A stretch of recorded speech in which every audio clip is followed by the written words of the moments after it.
Welcome to my channel. So, nandito po tayo ngayon sa Barangay Kamuning sa may Toda. Pilan po ng tricycle. So, meron po akong boot dito ngayon. Nakaboot tayo. Meron po kami promo today. Pag nag-avail kayo, meron po tayo free CCTV. Yan. So, limited stock lang po yan guys ha. Ay, sorry. Dito tayo ngayon. Toda. Ayan ang aking boot. Okay guys. So, ayan. Free CCTV guys. So, I will ask to you what is my plan. Low fiber.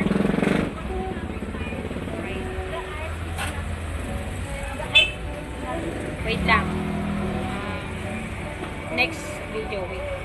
Guys, so ito yung ating may monthly na may naka-free CCTV tayo dito. Limited stock lang po to. So, avail na kayo. PM agad ako. Nandito yung contact number ko. Ayan. Pwede nyo i-screenshot for more details. So, ang unang plan natin ay ang pinakamababang plan. 149,300 Mbps. Meron po siyang 15 pwede siyang 15 gadgets. So, unlimited. Meron po siyang chargeable na installation fee 100 per month. So, ang cash out nyo lang is 1,499 or any plan na gusto nyo i-avail. Like for example, 1,499, 300 Mbps. Yan lang din po yung, kung yan ang i-avail mo, yan lang din po yung cash out mo. Ang 1,499 or lahat ng plan ay meron po siyang free 12 months access sa Disney tsaka Blast TV. Ang Blast TV, hanggat nakapag-avail po kayo ng internet, ng Globe, yan, ma-access nyo pa rin yung Blast TV. So, marami pong channels po yun. Ayan. Meron po dito 2,799, 700 Mbps po yun. Meron din naman 500 Mbps. Ayan. Plan 1,999. And meron naman tayong 1 Gbps 4,999 po yan. Marami pong previous yan. So guys, kung gusto niyo po mag-avail, more tanong, more question, PM lang ako ulit. Once again, this is my contact number. Ayan, pwede niyo screenshot. Ma'am, Globe Fiber, play na. Ayan, ang requirements natin dito sa may postpaid ay one valid ID. So, mga nakalagay po dito is driver license, Philippine passport, PRC ID, national ID, UMID, postal ID, and SSS. Then, take a selfie. Yan, ganyan pag ang i-avail nyo ay postpaid. So, marami pang previous tayo. Okay. Guys, prepaid. Ito naman prepaid guys. Ito yung cash out niya is ang installation fee niya 699. Yan lang babayaran nyo. Installation fee guys ha. Dating 1,499 naging 699. So ang 1 week mo dati 50 Mbps lang ang ano nun. Ang dati ha.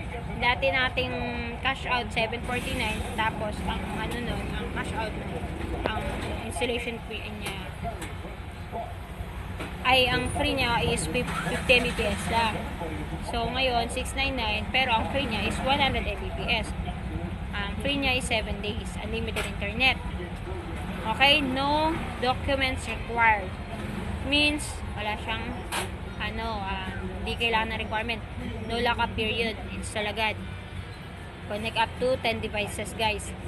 So, kung ang, halimbawa, nakapag-avail na kayo nito, yan, nakabitan na kayo sa bahay nyo. After 1 week, dahil may free siyang 1 week 100 Mbps, mamimili naman kayo ngayon ng gusto nyong i-load per month or per week. So, dito sa taas, may nakalagay tayo dito 1,499. Ito yung new plan guys. 1,499, 300 Mbps, good for 30 days. Unlimited yan guys ha. So, dito naman sa may 50 Mbps, ang 30 days niya is 749. Unlimited, good for 30 days. And meron naman siyang 1 week.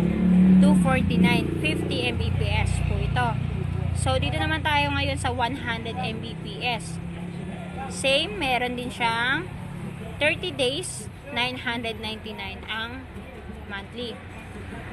Tapos, meron din siyang 1 week, 399 ang 1 week niya sa 100 Mbps. Unlimited yan.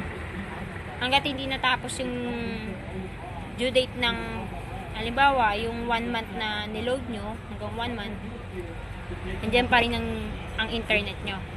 Mabilis po yan. Marami na pong subok niyan. Marami na pong avail niyan. Halos karamihan, napupuno na yung mga slot, pero marami pa rin nadadagdagan dahil mas marami pa rin pong gustong mag-avail. So, yan po ang agent. Yan, di ba? Okay guys, i-assess po kayo niyan anytime you want. So, ito yung aking contact number. Facebook ko, Angela Asis. So, yan. And PM nyo lang po ako for more info and good assist for your any concern. So, thank you. By the way, my name is Angela Timon Asis. Okay, goodbye. Thank you and God bless to all of you.